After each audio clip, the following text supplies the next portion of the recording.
Ito ha, alam naman natin yung usapin ng impeachment, diba? Binanatan kasi dito ni Pangulong Marcos ang ilang senador. Though hindi naman talaga as in na binanatan ha, patutsada ni BBM, pinitik. Pinitik ni BBM ang mga senador or si Chis Escudero. Sabi kasi ni PBBM, parang gusto na raw mag-apply sa Supreme Court sina Chis at ilang mga senador.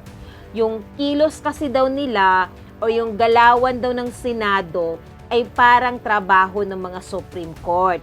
Diba? Kung totoo man ito, no, yung sinabi niya or biro lang, pakialam mo, President, diba? Senado yan, hindi playground ng Malacanang. Anyways, panoorin natin to.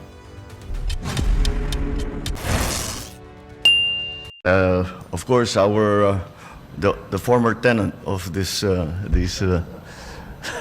surroundings, former President and Pampanga 2nd District Representative Gloria Macapagal Arroyo, Senate President Chis Escudero, and the honorable members of the Senate who are apparently now applying to be included in the Supreme Court. Nagkaroon lang ng autonomy. Gusto niyo na mag-Supreme Court. Paano naman? How will Chis pass his legislation? Speaker of the House Ferdinand Martin Romualdez, the honorable members of the House of Representatives, Chief Justice Alexander Gasmundo, and the honorable Associate Justices of the Supreme Court, fellow workers in government, ladies and gentlemen, good morning.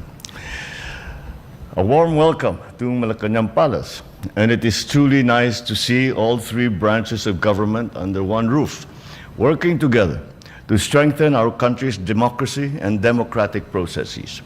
Anong pakialam mo, PBBM?